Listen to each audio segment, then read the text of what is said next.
So proposals ఏమైనా వచ్చినాయా? వస్తాయి. ఎన్ని వచ్చినాయి? ఒక 100 వచ్చినాయా? నా దగ్గరికి డైరెక్ట్ ఏం రావు. ఓకే. అన్ని మా బాబాయ్కి లేకపోతే మా అక్కకి. పెళ్లి ప్రపోజల్స్ అల్లే, లవ్ ప్రపోజల్స్. లవ్ ప్రపోజల్స్ ఒక 2 మా బాబాయ్ దగ్గరికి పోయినాయి డైరెక్ట్. ఓకే.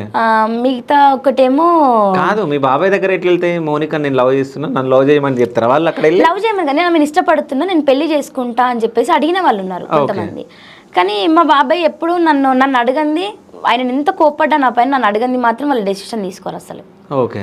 సో మౌనికకి డైరెక్ట్గా అంటే ఫ్లవర్ తీసుకొని కానీ, లెటర్లు ఇవ్వడం కానీ, మెసేజ్ చేయడం కానీ ఇట్లా ఎవరైనా? అట్లాంటిది ఏం లేదు. అంత పెద్ద లవ్ స్టోరీ అంత పెద్ద అయితే ఏం లేదు. ఎవరు ప్రపోజ్ చేయలే? చేస్తారు అంతా నార్మల్గా. ఇప్పుడు ఏమంటారు కామెడీగా, లేకపోతే ఇన్స్టాలో రీల్స్లో. అంటే ఇప్పటి వరకు సిన్సియర్గా ఎవరు లవ్ ప్రపోజ్ చేయలేదంట మౌనికకి? అందరు ఎవరు సిన్సియర్గా చేయలేదు అసలు. ఎవరు చేయలేదు, ఎవరు చేయరు కూడా. సో ఎవరైనా సిన్సియర్గా చేస్తే? నాకు ఇంట్రెస్ట్ లేదు. ఎవరు చేయలే అంటావు, ఒకవేళ సిన్సియర్గా చేస్తే? వద్దు. వద్దా?